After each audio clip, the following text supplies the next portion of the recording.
Okay, അങ്ങനെയാണോ എന്നൊന്ന് അറിയണം. ഇക്ബാൽ അറക്കൽ നമുക്കൊപ്പമുണ്ട്. ഇക്ബാൽ അത് സമ്മതിച്ചു തരില്ല റോഷിപാൽ. ഇക്ബാൽ അറക്കൽ, ഇപ്പോൾ റോഷിപാൽ പറയുന്നത് വലിയ വെല്ലുവിളിയാകില്ല VK ശ്രീകണ്ഠന് A വിജയരാഘവൻ എന്നാണ്. പക്ഷേ തുറുപ്പുചീട്ട് എന്ന രീതിയിൽ തന്നെയാണ് A വിജയരാഘവനെ LDF അവിടെ ഫീൽഡ് ചെയ്തിരിക്കുന്നത് എന്ന് വേണ്ടി മനസ്സിലാക്കാൻ. മണ്ഡലത്തിലൂടെ സഞ്ചരിക്കുമ്പോൾ ഇക്ബാലിന് കിട്ടുന്ന ഒരു പൾസ് എങ്ങനെയാണ്? ഇത്തവണ A വിജയരാഘവൻ VKയെ മലർത്തിയടിക്കുമോ?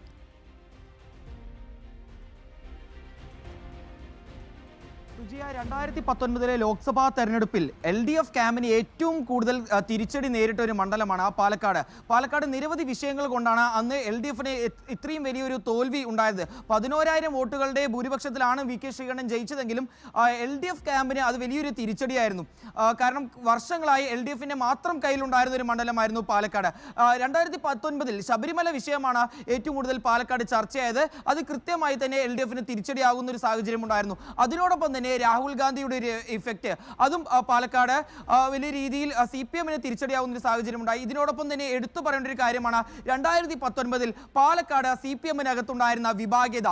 ഇതുകൊണ്ട് മാത്രമാണ് ഏറ്റവും കൂടുതൽ വോട്ടുകൾ CPMൽ നിന്ന് ചോർന്നു പോകുന്ന ഒരു സാഹചര്യം ഉണ്ടായിരുന്നത്. മണ്ണാർക്കാടും അതുപോലെ തന്നെ ഷൊർണൂരെല്ലാം CPMന് വോട്ടുകൾ ചോരുന്നൊരു സാഹചര്യമാണ് ഉണ്ടായത്.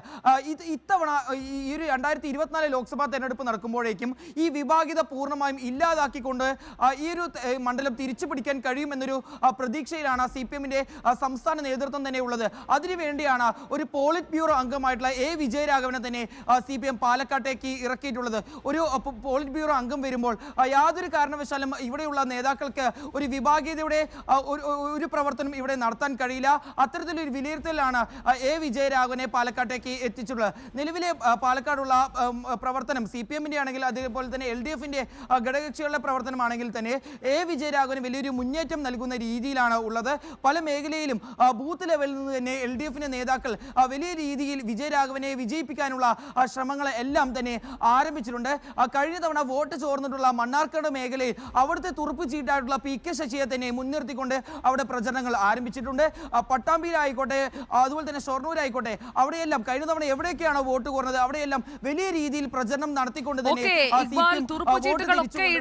കളത്തിലിറക്കിയിരിക്കുമ്പോൾ A വിജയരാഘവന് ഇന്നത്തെ ദിവസം പറയാനുള്ളത് എന്താണെന്ന് കേട്ടിട്ട് ഞാൻ ഇക്ബാലിലേക്ക് വരാം. A വിജയരാഘവന്റെ വാക്കുകൾ.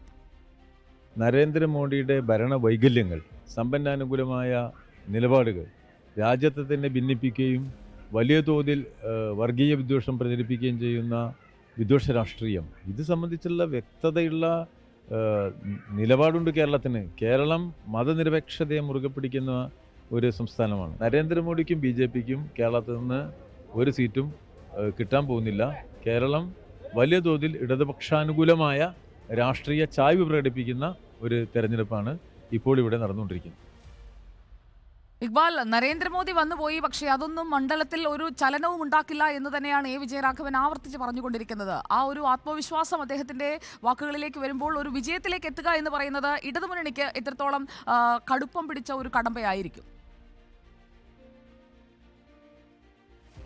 സുജിയ, CPMന്റെ അല്ലെങ്കിൽ ഇടതുപക്ഷത്തിന്റെ പാലക്കാട്ടെ പ്രചരണ രീതി തന്നെ എടുത്തു പരിശോധിക്കേണ്ടതുണ്ട്. കാരണം അട്ടപ്പാടിയിലും അതുപോലെ തന്നെ മറ്റേ പട്ടാമ്പി ഷൊർണൂർ മേഖലയിലേക്ക് പോകുമ്പോൾ VK ശ്രീകണ്ഠൻ ചെയ്തിട്ടുള്ള വികസനങ്ങൾക്ക് എതിരായിട്ടുള്ള കാര്യങ്ങൾ അത് കൃത്യമായി തന്നെ ജനങ്ങളിലേക്ക് എത്തിക്കാൻ ശ്രമിക്കുമ്പോഴും മണ്ണാർക്കാട് പോലുള്ള ഭാഗത്തേക്ക് എത്തുമ്പോൾ കൃത്യമായി കേന്ദ്ര സർക്കാർ കൊണ്ടുവന്നിട്ടുള്ള CAA ഉൾപ്പെടെയുള്ള വിഷയങ്ങൾ ഉയർത്തിക്കൊണ്ടാണ് CPM പ്രചരണം നടത്തുന്നത്.